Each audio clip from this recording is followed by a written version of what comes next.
Horror कहानियां थी।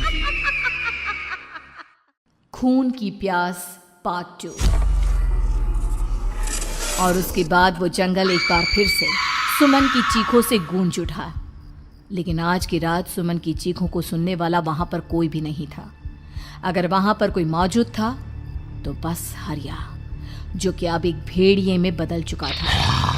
सुमन के बालों को पकड़कर घसीटते हुए वो जंगल के बीचों बीच एक जगह पर ले जा रहा था। अगली सुबह गांव में।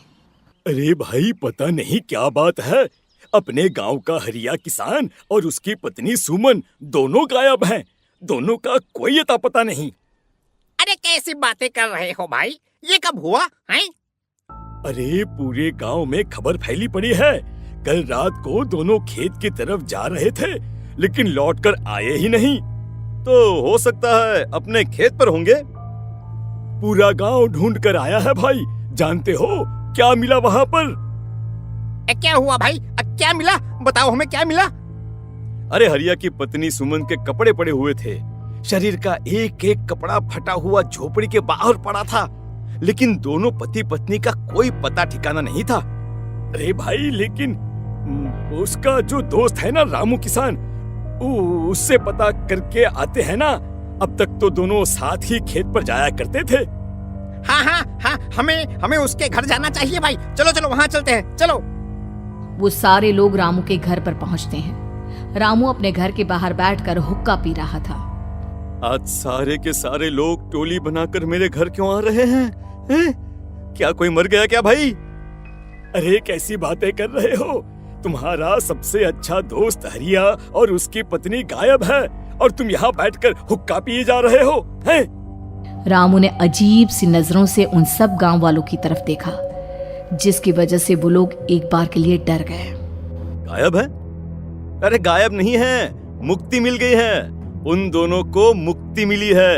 इस दुनिया में आकर हर इंसान पाप करता है, और उसे उसके पापों के लिए मुक्ति मिलना बहुत जरूरी है। अरे ये कैसी बहकी बहकी बातें कर रहे हो भाई, हैं? और इसका चेहरा अजीब सा क्यों लग रहा है? लगता है दोस्त के मरने का गम बैठ गया है। पागल हो गया है शायद ये पागल। ये बात सुनते ही रामू चीख कर जोर से चिल्लाते हुए कहता है, पागल मैं नहीं हूँ, पागल तुम सब हो। और ये शैतानी जंगल अब तुम में से किसी को नहीं छोड़ने वाला, सबको खा जाएगा। याद रखना मेरी बात। शैतानी जंगल? कैसा शैतानी जंगल? लगता है रामू पागल हो चुका है। हमें यहाँ से चलना चाहिए भाई। चलो। तभी रामू की पत्नी बाहर आती है। नहीं, आप लोग इनकी बात का बुरा मत मानिए। 2 दिन पहले हरिया के साथ खेत पर गए थे। जब से वहाँ से आए हैं तब से ऐसी ही बातें कर रहे हैं। भगवान जाने ऐसा क्या देख लिया उन्होंने, खेत में कुछ भी बड़बड़ाते रहते हैं। लेकिन गांव के लोगों ने कमला की कोई बात नहीं सुनी, और वो सब वहां से चले गए। रात अब धीरे धीरे ढलने लगी थी। तभी अचानक किसी ने धीमी सी आवाज में रामू को पुकारा। रामू, आ जाओ, मैं तुम्हारा इंतजार कर रहा हूँ। और सुनो, अपनी पत्नी को साथ लेकर आना, नहीं तो काम अधूरा रह जाएगा। ये आवाज सुनते ही रामू के चेहरे पर शैतानी मुस्कुराहट आ जाती है। वो धीमे कदमों से अपने घर के अंदर आता है। क्या हुआ? तबीयत ठीक है ना अब आपकी? मैं तुझे अपने साथ खेत पर ले जाने आया हूँ, चल। मैं तुम्हारे साथ कहीं नहीं जाने वाली। मुन्ना गहरी नींद में सो रहा है, और उसे अकेला छोड़कर मैं तुम्हारे साथ खेत पर नहीं आ सकती। वैसे भी तुम्हारे उन खेतों में भगवान जाने कौन सा राक्षस घूम रहा है, मुझे तो डर लगता है। रामू गुस्से में दांत पीसता अपनी झोपड़ी से बाहर आ जाता है, और कमला गहरी नींद में अपने बच्चे के साथ सो जाती है। तभी अचानक रात को रामू की झोपड़ी के ऊपर एक साया वही गाना गुनगुनाते हुए घूमने लगता है, जो हरिया के मोबाइल में बजा करता था। मैं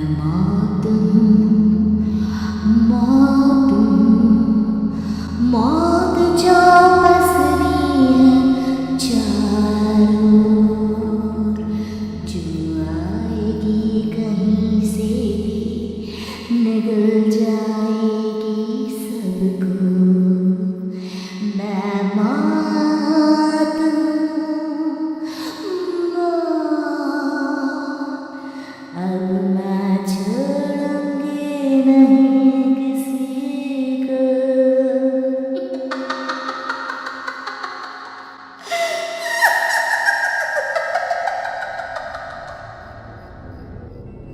ये आवाज सुनकर रामू की पत्नी कमला की आंख खुलती है और वो देखती है कि उसका मुन्ना अपनी जगह से गायब था।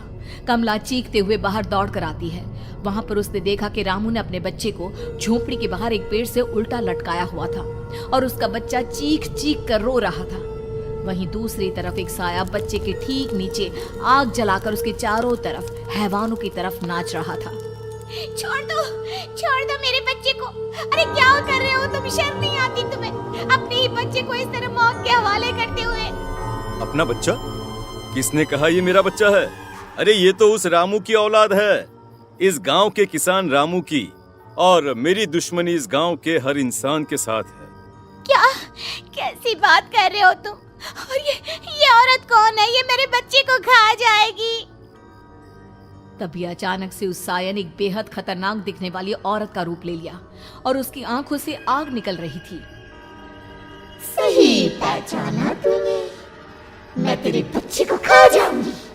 अगर तू अपनी इस हैवान पति रामू के साथ जंगल नहीं आई तो मैं तेरे बच्चे को खा जाऊंगी। लेकिन क्यों? आखिर क्या चाहती हो तुम मुझसे? मुझे जंगल क्यों ले जाना चाहती हो? औरत बुरी तरह से ठहाके मार मार कर जोर जोर से हंसने लगी और साथ में रामू भी। ये तो तुझे वहाँ चलने के बाद ही पता चलेगा ना। अगर तू नहीं आई तो थोड़ी देर में तेरा ये बच्चा आग में जलकर मर जाएगा। चल जल्दी। नहीं मेरे बच्चे को छोड़ दो। तुम जहाँ कहोगे मैं तुम्हारे साथ चलने के लिए तैयार हूँ। और उसके बाद उस बच्चे को झोपड़ी में लिटाकर आगे आगे वो साया चल रहा था और उसके पीछे पीछे रामू अपनी पत्नी के बाल पकड़कर उसे घसीटते हुए जंगल की तरफ ले गया। जंगल में जाने के बाद, कितनी खूबसूरत हो तुम। आज की रात बस तुम और मैं एक दूसरे के साथ रहेंगे। मुझे तुमसे बहुत डर लग रहा है। तुम्हें क्या हो गया है? तुम तो बिल्कुल ठीक थे। वो होगा जो हमारे बीच होना चाहिए। तो आओ अपने आप को मेरे हवाले कर दो। कमला ने डर की वजह से अपनी दोनों आंखें कसकर बंद कर ली थी। रामू ने बुरी तरह से चीख कर कमला से कहा, आंखें खोलो अपनी और मेरी तरफ देखो। कमला ने जैसे ही अपनी आंखें खोली उसने देखा कि रामू एक खतरनाक खूनी हैवान में बदल चुका था। कौन हो तुम? जाने दो मुझे। क्या चाहते हो मुझसे? वही जो एक आदमी एक औरत से चाहता है। मैं तुम्हारा पति रामू नहीं बल्कि इस जंगल का एक भेड़िया हूँ और आज की रात तुम्हारे खून से अपनी प्यास बुझा जाऊं। और उसके बाद वो जंगल कमला की दर्दनाक चीखों से गूंज उठा। अगली सुबह कमला के कपड़े भी जंगल में उसी तरह पाए गए जैसे कि सुमन के पाए गए थे। इस घटना के बाद पूरे गांव में दहशत का माहौल था। अपने माँ बाप की मौत और गांव में हो रहे इस तरह की घटनाओं की खबर सुनकर किशन शहर से गांव लौट आया था। अपने माँ बाप की बेदर्द मौत की वजह से वो बहुत परेशान था। तभी अचानक उसे अपने घर में खाट के नीचे पड़ा हुआ वो मोबाइल फोन मिला जो उसने अपने पापा हरिया को गिफ्ट किया था। अरे कितने प्यार से पापा के लिए मोबाइल फोन लेकर आया था। इसे एक दिन भी काम में नहीं ले पाए। और आखिर कौन है जो गांव में इस तरह की हत्याएं कर रहा है? क्या है इन सब के पीछे? क्या है? मुझे पता करना ही होगा, वरना एक दिन पूरा का पूरा गांव खाली हो जाएगा। इस गांव में एक भी जिंदा इंसान नहीं बचेगा। गांव के लोगों की मदद करने के इरादे से किशन अपने गांव से दूर एक दूसरे गांव में बहुत बड़े तांत्रिक के पास मिलने के लिए गया। तांत्रिक बाबा, अब आप ही कुछ उपाय बता सकते हैं। भगवान जाने हमारे गांव को किसकी नजर लग गई है। नजर नहीं लगी है, किसी ने तुम्हारे गांव को बद्दुआ दी है। किसी सताई हुई आत्मा का प्रकोप है और अब वो पूरे गांव में किसी को नहीं छोड़ेगी जब तक उसकी आत्मा को शांति नहीं मिल जाती। अरे लेकिन ऐसा कौन है बाबा? किसकी आत्मा है और कैसे मिलेगी उसे शांति? मौत है मौत, कहीं से भी आएगी और सबको निगल जाएगी। इससे बचने का सिर्फ एक ही उपाय है, लेकिन उस उपाय को करना आसान नहीं होगा। जो भी उस उपाय को करने की कोशिश करेगा उसकी जान जा सकती है। भले ही मेरी जान चली जाए, लेकिन मैं अपने गांव के लोगों की जान बचाने की पूरी कोशिश करूंगा बाबा। तो ठीक है, फिर अगली अमावस की रात जैसा मैं कहता हूँ वैसा ही करना। अमावस की रात तांत्रिक के बताए अनुसार किशन अपने साथ केरोसिन लेकर जंगल की तरफ चल पड़ा। उसके हाथ में देवी के मंदिर का सिंदूर भी था। किशन जंगल के बीचों बीच पहुंचा। ये देखकर उसकी आंखें फटी की फटी रह गई। वहां एक उबलते पानी का तालाब था और कई लोगों की लाश लटक रही थी। किशन की माँ बाप की लाश भी वहीं थी। माँ, बापू, क्या हो गया? ये क्या हो गया? तभी वहां पर एक औरत और आदमी आते हैं। उन्हें देखकर किशन चौंक जाता है।